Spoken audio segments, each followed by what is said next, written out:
This is apparently a conversation with parents. And I am your coach, Sean Hopkins. So this podcast was made for moms and dads and aunts and uncles and grandparents and kinship caregivers, foster parents, single parents, and all people raising people. Welcome to aParently. Today I'm talking to single mom Vivian Miller. She is a wonderful mom of an 11-year-old boy who's really lucky to have her in his corner. We talk about all sorts of stuff. We talk about the fight or flight mentality and how a lot of parents feel like that is a sign of failure or laziness, when actually it's very, very normal. We talk also about listening to your kids when they're talking about things that you absolutely are not interested in. We also talk about swordplay. This podcast is not about me or my coaching. It's not about being perfect either. Its goal is for you to walk away not feeling bad about yourself or what you're doing, because frankly, you're doing better than you think you are. When in doubt, let me remind you. Head on over to seanhop.com and schedule your free coaching session today. Or head on over to aParently.community. It's a website where I have a ton of articles, as well as other parents who are there to share ideas and basically to be a support for you whenever you need. Thanks so much for subscribing to this podcast. I hope you'll share it with a parent who could use a helping hand or some fresh eyes. Let's get into the conversation. Looking forward to talking to you again soon. Vivian, hello. So glad that you're here. So glad that we get to have a conversation. Would you do me a favor? Because you and I don't know each other very well. This is our first time talking, but maybe you could tell me a little bit about yourself. Well, I am a single parent of an 11-year-old. And I have, we have a complicated history together. When I separated from his dad, I fled. DV was the main issue, and we also worked together at added complexity. Long story short, he and I were separated for a few months when he was just over 3, and then I had I had supervised visits with him for 2 years. I was stuck with that between divorce and a false allegation of child abuse. I've had to claw my way back to connection with him. So that's a lot about me. That's great. But I'm also a professional. And I've done I'm still doing a lot of the work, but I've come a long way, and it's been it's a journey. I'm definitely on a journey of repair with myself as well as with my son. Great. Well, I'm excited to hear about that because I too am a single parent. I am a foster adoptive dad to 2 boys. They came into my life about 6 years ago, 19 and 11. So where does your son go to school? He goes to Ridgeview. Okay. Oh, that's a good school. I would get that reaction of like, yeah, because you know why? Because most parents drive by the school and they see the sign that has your reading list, the books that you are supposed to be reading as the parent. And then I think, oh, I should be reading more. Hey, Vivian, can you share with me a parenting win? Something that you can say, I'm pretty glad I did this. one of the challenges that that he and I have had are really around aggression and Mm. his um, it's real. So as I shared earlier, like there was a separation, and it is unfortunate that my his father and I have very different narratives, very different truths about Mm. uh, what happened. And so because of that, we can't talk to him about, or like we really haven't been able to talk to him about like this, about what happened, and to satisfy his questions, which, he had questions earlier in his life, but he doesn't really want to touch on it, talk about it now. So in any case, there's aggression that shows up that is healthy.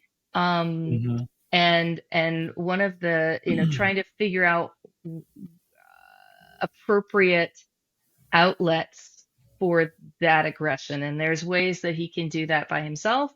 And in, let's say, in a sports kind of environment. But it's going to show up in our time together. And so, um, I don't even know where I came up with this, but, um, we have, we have a practice of sword of like battling with swords. And Oh, our swords are real? Are these like Nerf? yeah, so well, Okay, good. yeah. No, they're not actual The swords. So our fencing? swords, Okay, yeah, our okay. swords are pool noodles. Okay, That there you So go. it started with pool noodles, and then I have a friend in the SCA, which I'm not even sure what that abbreviation stands for. But basically, it's like medieval kind of fighting stuff, and so he builds his own armor. Oh, And cool. yeah, and so I told him about the our pool noodle battles, and he's Mhm. like, and my son was really interested in like the actual battling and real armor, and so we kind of found a middle ground of so we use it's not even PVC because PVC is too breaks too easily. We use it's like irrigation tubing. So we use Okay. irrigation tubing and we put that inside of the pool noodle, and there's like duct Oh, tape involved in things, and like we have a little bit extra of the tubing, and that becomes the handle. And so we made I made some rules about the like how we're going to engage and how we treat right. each other um in these battles. But Yeah. he's gotten really into using them, and he asks, to take breaks and like do a do a use our swords, do a sword battle. And I put a time on it, so I treat it kind of like a like special time, and which is something that's a technique of like hand in hand parenting. I don't know if you're familiar with that, but there's just a like a framework of, we're gonna have this set amount of time. This is the time that I've got available, and it's Mhm. all the focus, no phones, no interruptions, no nothing. It's just you Great. and I. And so we set that time as, that whenever, and it's sort of whenever he wants to, it's whenever he asks. And it's not all the time. It's not every day, but whenever it shows up, it's like, okay, might be doing homework or doing something. And homework is a great way to like access the like those kind of pent up, or that frustration, and let's have a battle. We won't hit each other. We have to hit like the swords or like the shields that we have. um uh but that, man, that contact and that sound is just so sad. It can be so satisfying for both him Yeah. and I.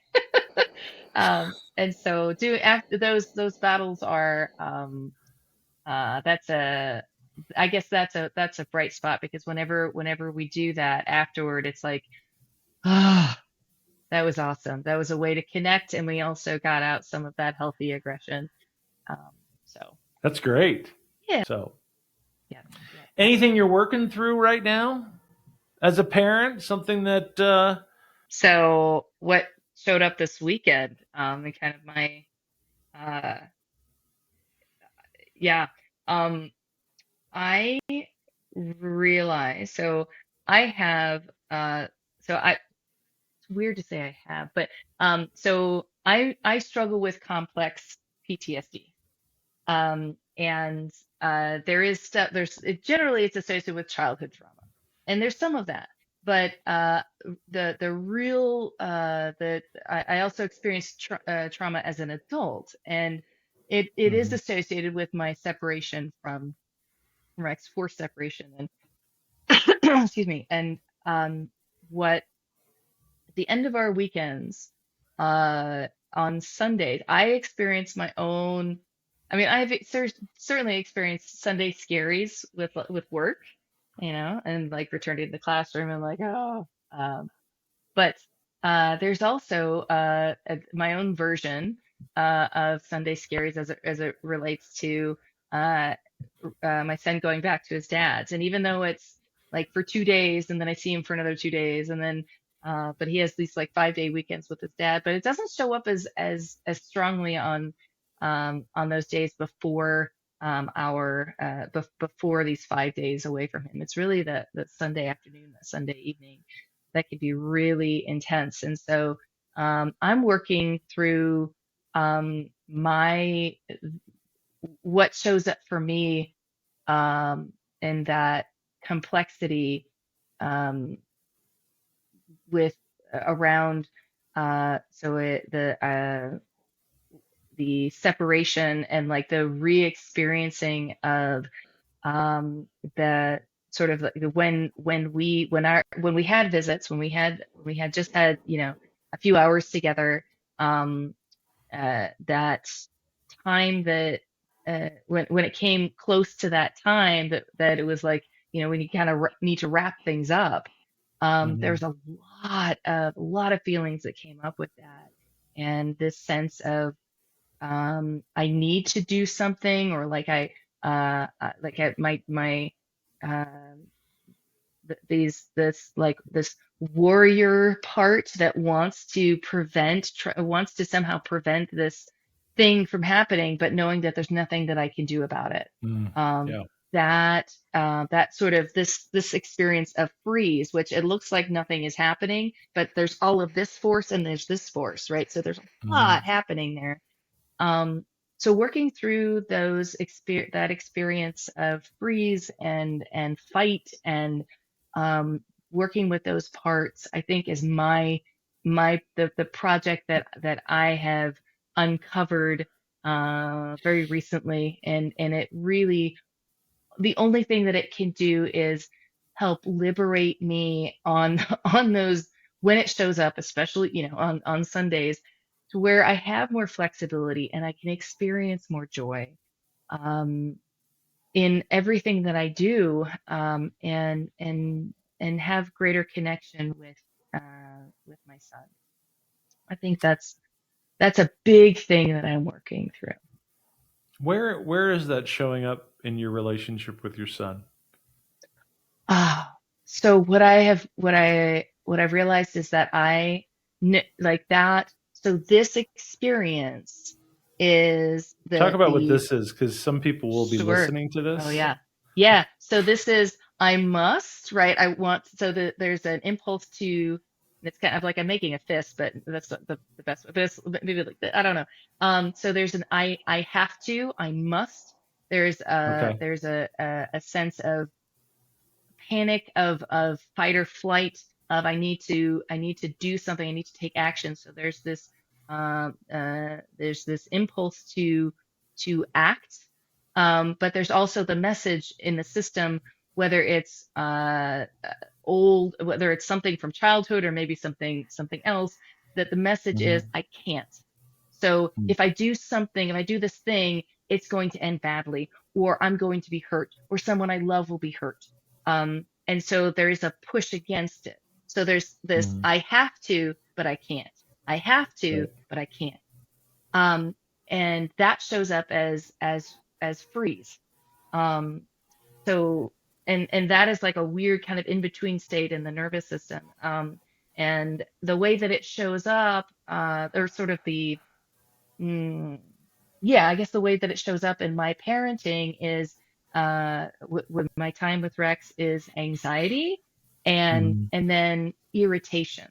And it's not so anger is distinct from irritation. I'm learning this. Sure. That Yeah. anger is like it's very I'm angry at something or at someone. Yeah. It's got a framework of a situation of a time, right, that it's that's specific to. And irritation is just this kind of general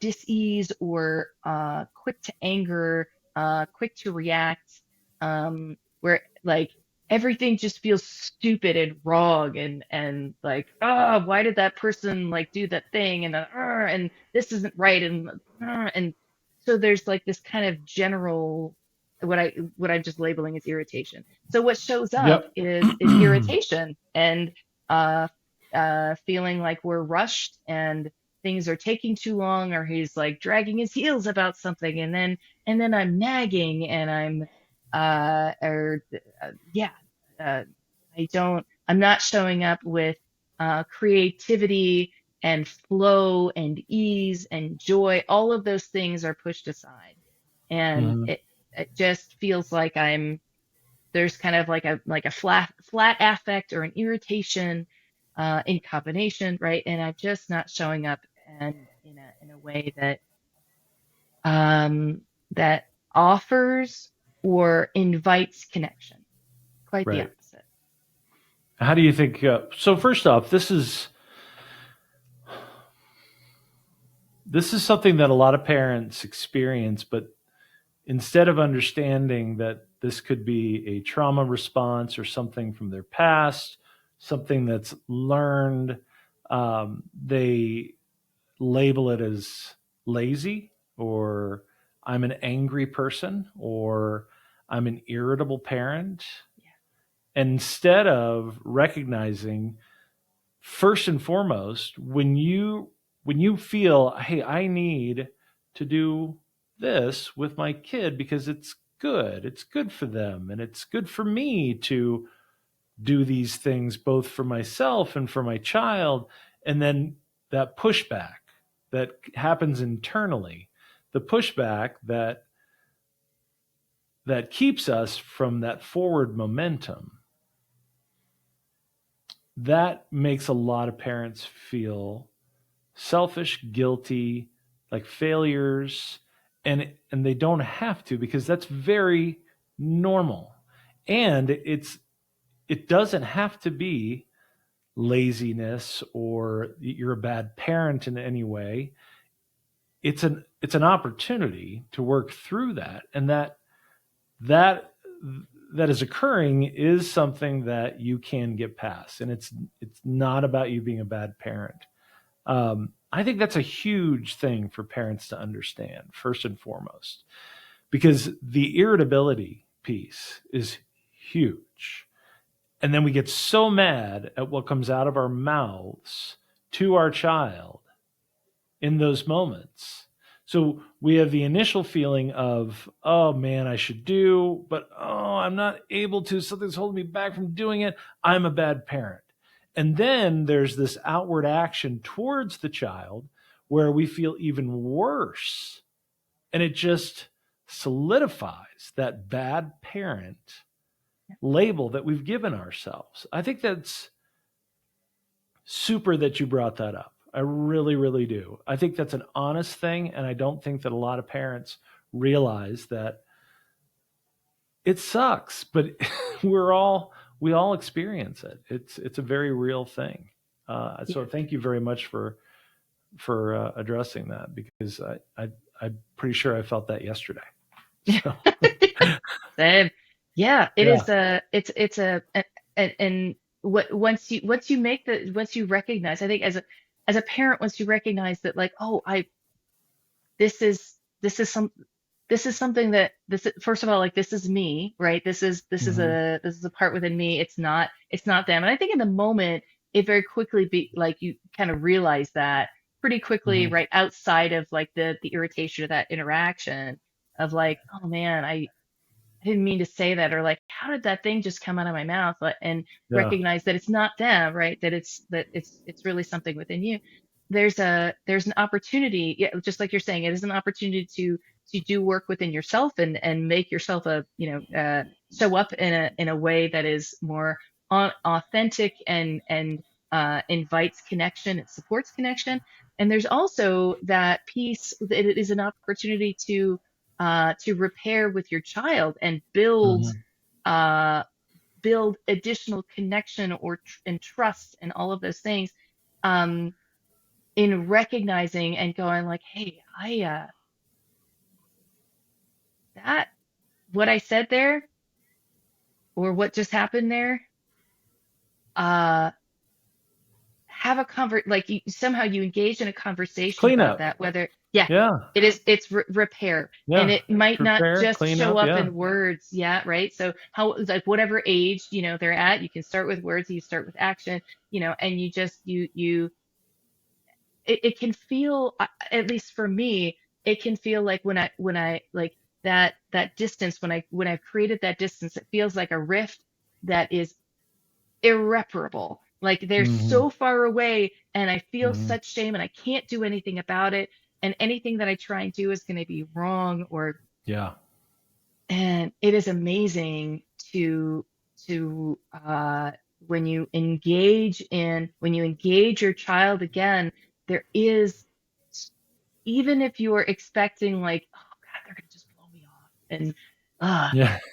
there's like, it's amazing when you're brave and you show up and you Yeah. have that willingness, that it really does, that there's a willingness to meet you, Hmm. more than halfway. And you got to give it some space. Am I right? Like Yeah. my experience with the cleanup and the repair um, is that I need to walk away. I need to let that simmer. You know, Mhm. let him consider whether to trust me again, or let him search himself to see if he feels safe enough to come back and try to work with me again. And it's not a question of will they. I think for the most part they want to. So when we clean it up,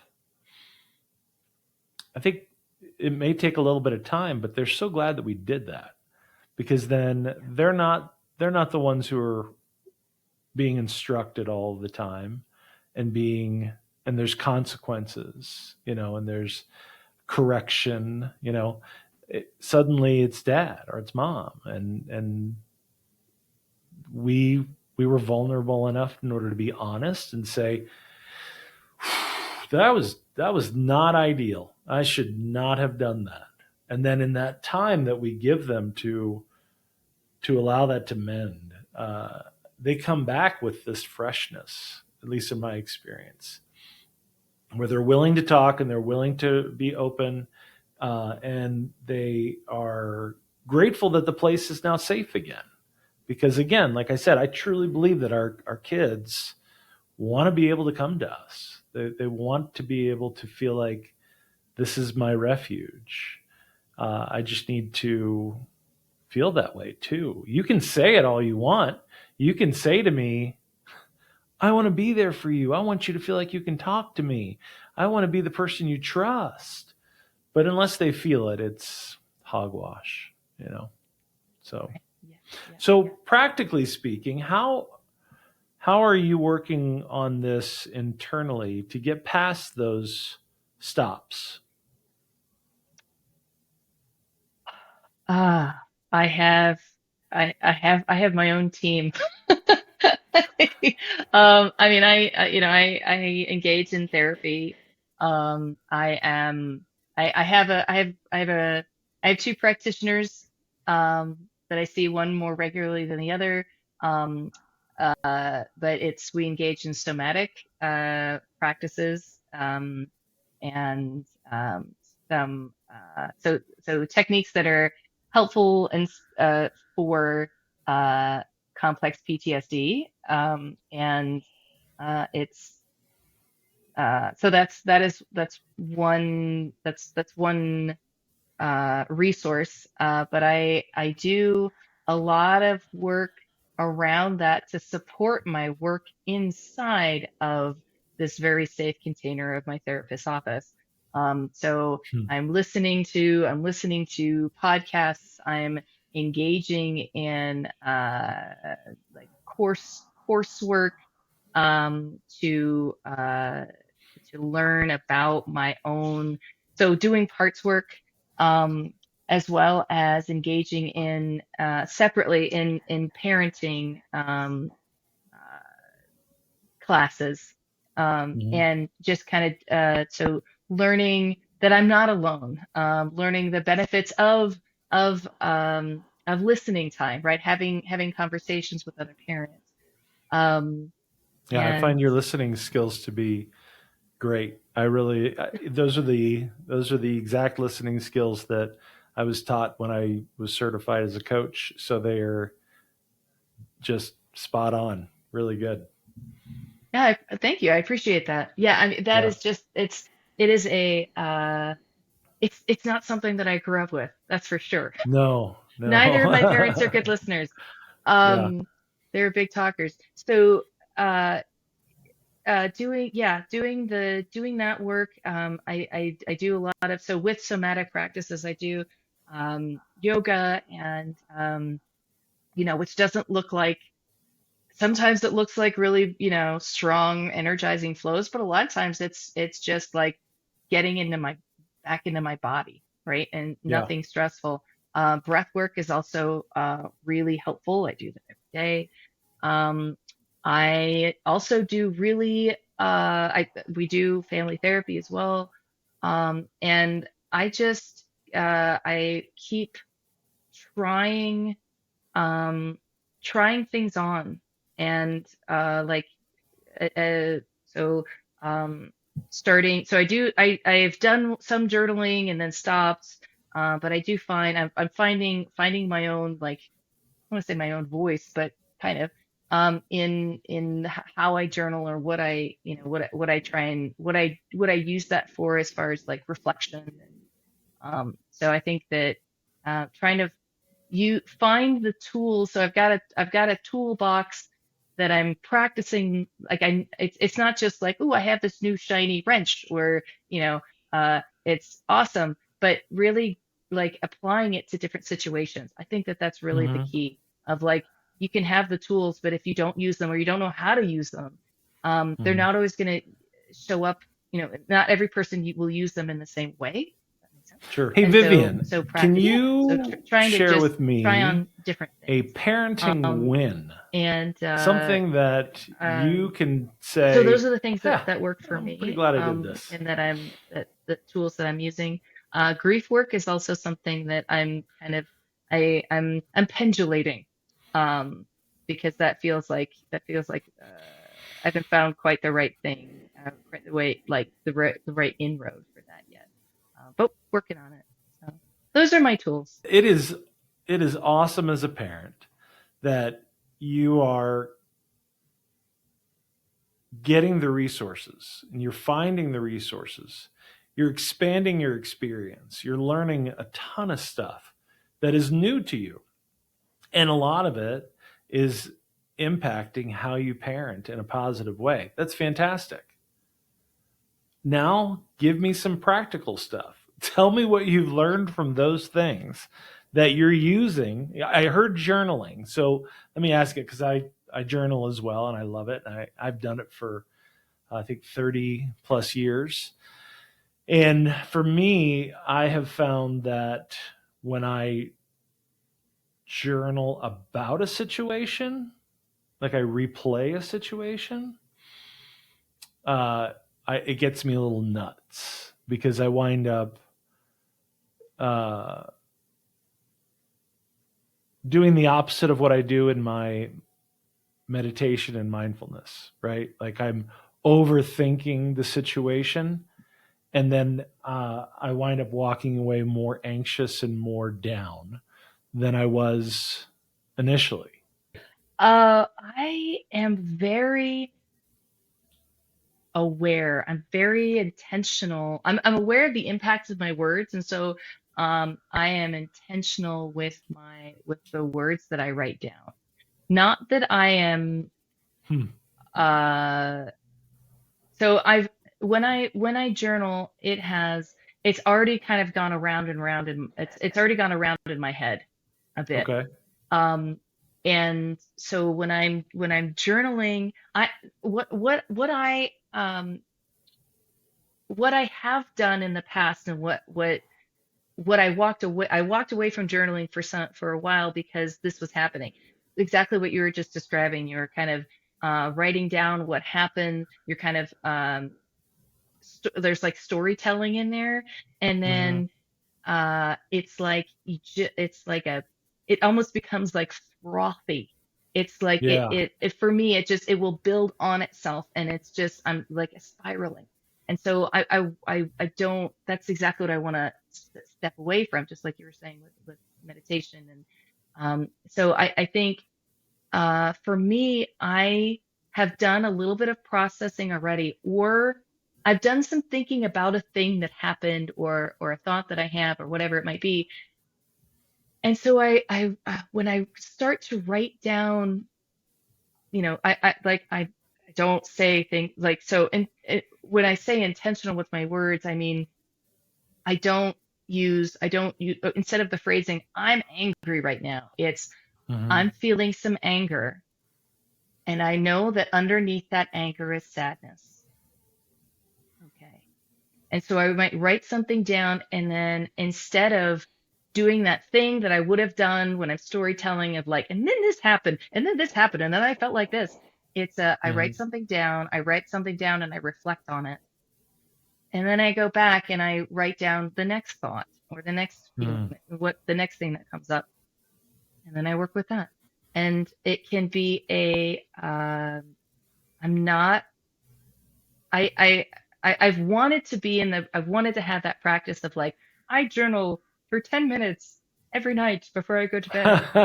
And I have no idea what voice that is that comes up, but like it's I can't do it. It's not it doesn't it's got it can't be. I can do breath work every morning. I can do Hmm. something that gets me into my body every morning, but something that forces me to think or to feel or to reflect on a thought or a feeling, I can't do it. Why is So that? it feels there's something. Hmm, there's there are there are parts that I think it feels performative Hmm. in nature and dis disingenuous, Hmm. and also like if I force myself, it's like I'm just think so I taught science, and I'm very much I just come from a science background. So the first thing I think of is like I'm trying to like I have a microscope and I'm trying to look at this thing. I'm trying to look at the specimen. Every Sure. time that I try and look at it, it moves out of view. And then I have to like it's a moving target. So it feels like when I try and sit down with or like try and like force myself to like have this and just use those words like force myself. Oof. Hmm. Um, they have this practice that I've like I'm going to commit to. It's when it has to do with thoughts or feelings or reflections of that. It's very similar to like what you how you experience or how you described your experience with asking your son or having sort of a Socratic dialogue with him is Hmm. I don't know. Hmm. That's the way it kind of feels in my system of like, Sure. no, you're not gonna, nope, nope, start, nope, get me down. It's so, it just has to be, it has to be, not, I mean, to use a word that's totally overused, organic. It needs to be an organic, Yeah. um, kind of experience. And the more work that I'm doing, the more I'm journaling. So I know that the more I'm journaling, the more good stuff there is. It's Yeah. not a like it's not a Dear Diary kind of situation. That's a Sure. whole big long answer, and I apologize for Well, no, I appreciate it because our approach is different, but it's still effective. So, with my boys who don't like to talk about feelings or thoughts, um, by by the three of us, and especially myself, by me turning my journal time, especially after an incident with them, into a poem, or at least just like even a story sometimes. And it doesn't even need to be a story about them. It can just be a short story that inspires me from that situation. And they're oftentimes very short. Um, but what it does is it causes my rigidness to change. It causes me to be more open. And I think that's part of the challenge with myself being a single parent. I get very desperate to not do wrong or do a poor job. And the education that I lean on the most is what happened in my home growing up, what happened to me. My parents are wonderful people. They raised three pretty great people. But I'm doing it different. You know, we're not the same. And my kids' experience is far different than mine was. But I find sometimes that I am white knuckling my parenting, you know, just because the memories that I have from the Hopkins household, because I feel like, well, if I let go of this, then what will I allow? What will come in? And I have found by letting go of that, more and more great things come in. But when I get scared and I'm real down on myself, especially as a parent, and I start thinking, what am I doing to these boys?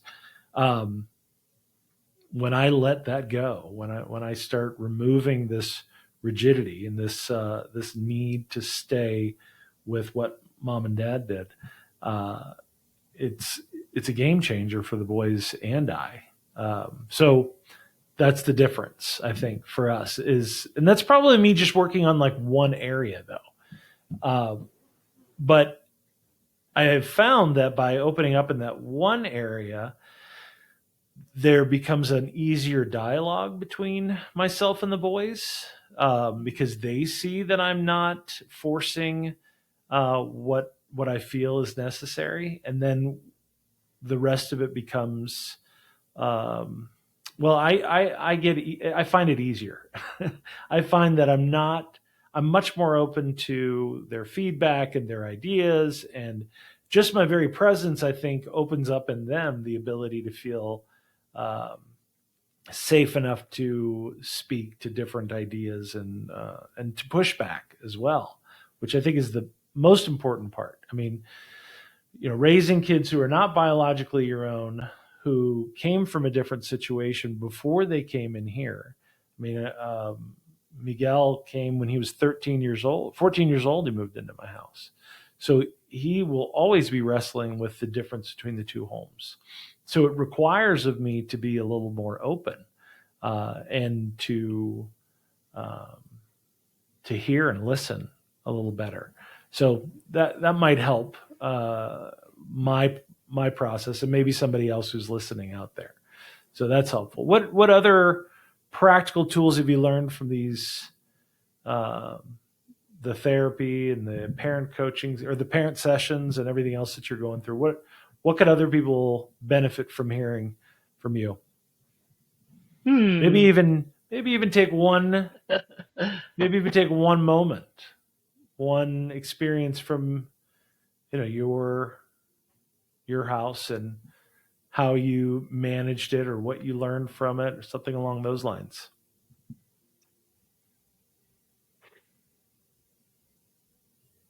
I mean, I think the tool that the tool that just keeps coming up, or that comes to mind, is that um, so the having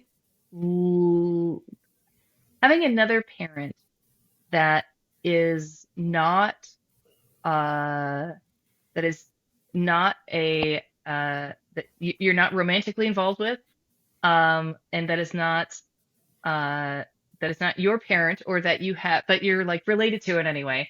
I think Mm-hmm. having l- having time to listen to one another Mm. is really is so it's a game changer because it really Yeah. does open up it opens up it's like there's pressure that's taken off of your interactions, or for me it takes pressure off of the interactions that I have with my son where I feel like I need to be listened to, I want to be Mm-hmm. listened to. Mm-hmm. um and it allows me to be a better listener, and Yeah. listening not just in like the words that he's saying, right, but also like being a bit of a, I don't want to say a detective because that means that I'm like actively searching, but just that like whatever he's showing up with, that I allow for like I'm just more aware. I have a more awareness around his behavior, Mm. where it's like I'm not, there's more space that there's more space that his presence is occupying versus in my own head, right? In my home that I am occupying, if that makes sense. There's Sure. just Yeah. greater capacity Totally. for everything that he brings, words and actions. And I think be just kids I feel like I didn't have much of this experience growing up of like really being listened to or being heard. And Mm-hmm. in my experience, both in the classroom and as a parent, the power of listening, of just being an empathetic witness to whatever is happening for a person is huge. Um, Yeah. Yeah. It's huge. and even if it's like something, so right now, like I, there's a lot of what my son wants to talk about is like the video games that he is playing or used to play at his dad's house. We don't do a Mm-hmm. lot of screen time at my house, and so um, it's like and I haven't played the games and I don't know anything about it, but and sometimes it is like so difficult to just listen. Hmm. Like, Yeah. Yeah. this thing, but I'm listening. Yeah. Oh yeah. Wow. Oh Really? yeah. No kidding. Yeah. And how much did you spend on that? Oh, whoa, that's a big investment. Yeah. Um, so I think listening is probably the biggest thing. And then I guess the second thing would be making intentional time, setting aside time intentionally, and communicating that you're setting this time aside to do whatever they want to do. And if Yeah. it's, I've got 10 minutes, I got 5 minutes while, I don't know, something's baking in the oven or whatever it is. Um, let's, I've got this time. Uh, this is your time, and Yeah. I label it as special time. And that's, I'm taking that from other, from other practitioners. Um, but having that set amount of time that like that they know that they can do whatever they want. Like we can't go out, we can't go anywhere, we can't spend any money or Mm-hmm. whatever the thing is, whatever the the parameters are, right? Um, Sure.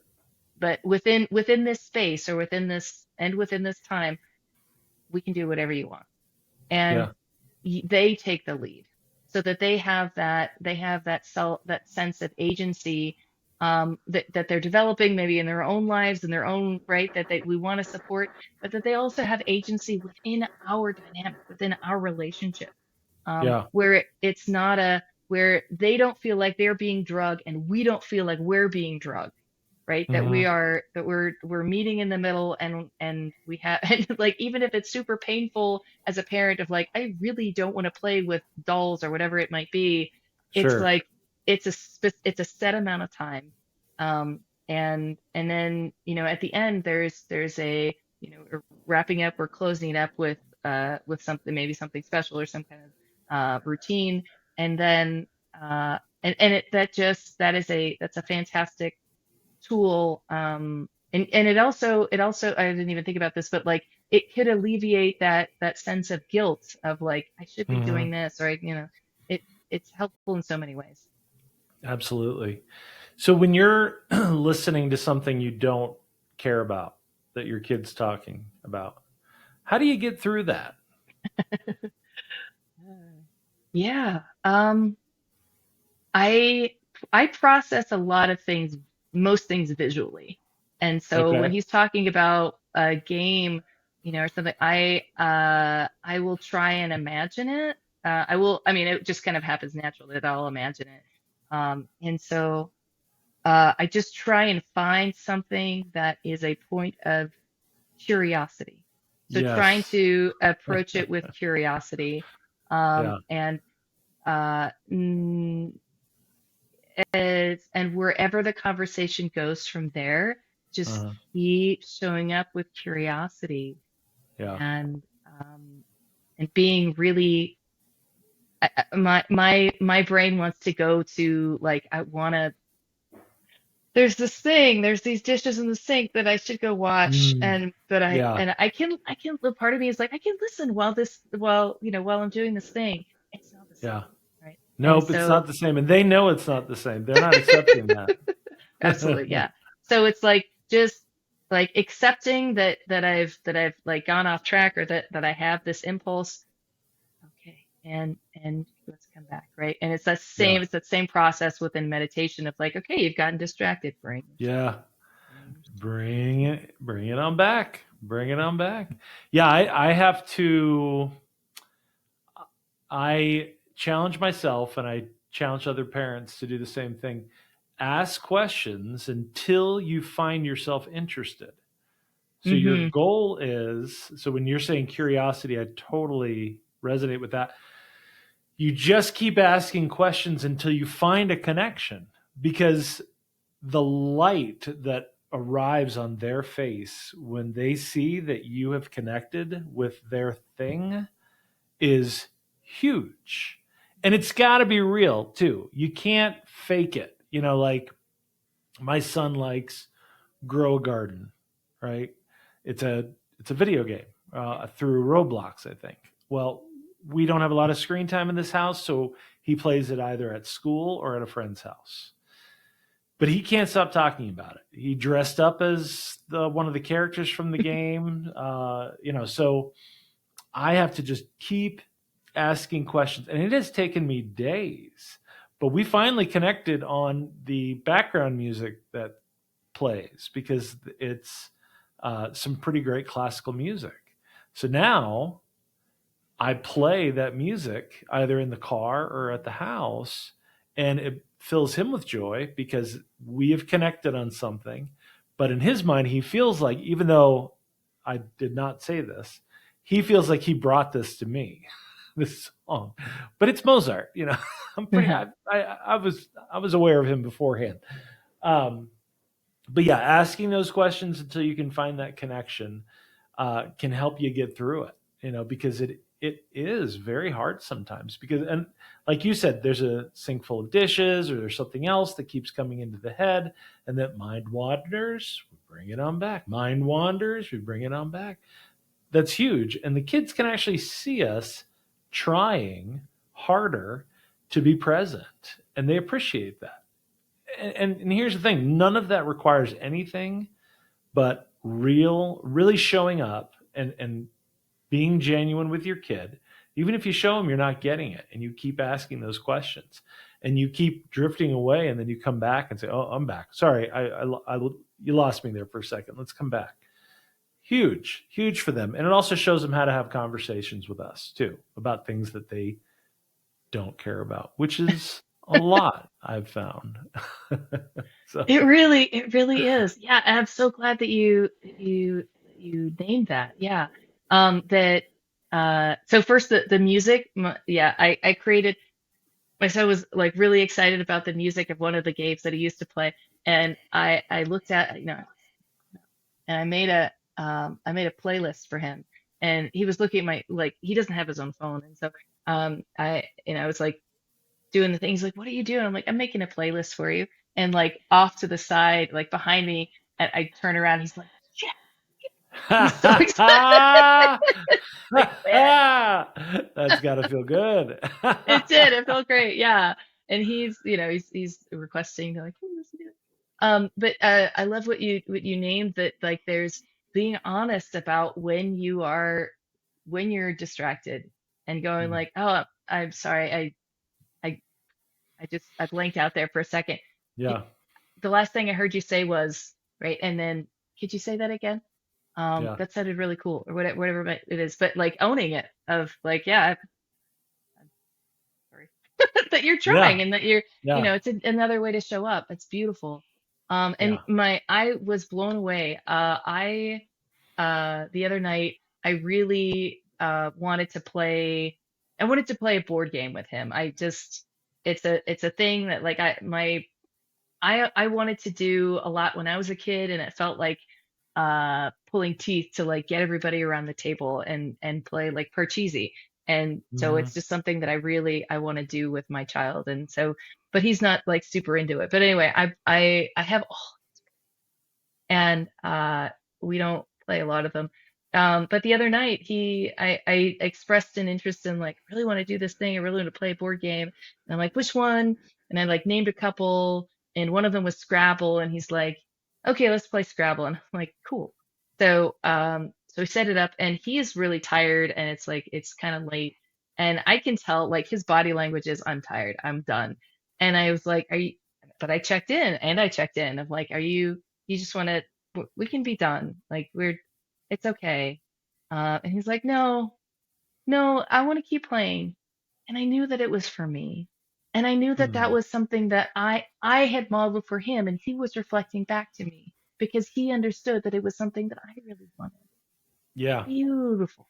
That is beautiful. What a lucky kid to have you as a mom. Oh, thanks. I'm serious, Vivian. I tell you, I think that I'm glad to be a parent who knows you as a parent now, because I think I can reach out to you for encouragement. I love how you're taking those extra steps in order to be the parent that is very present for her child.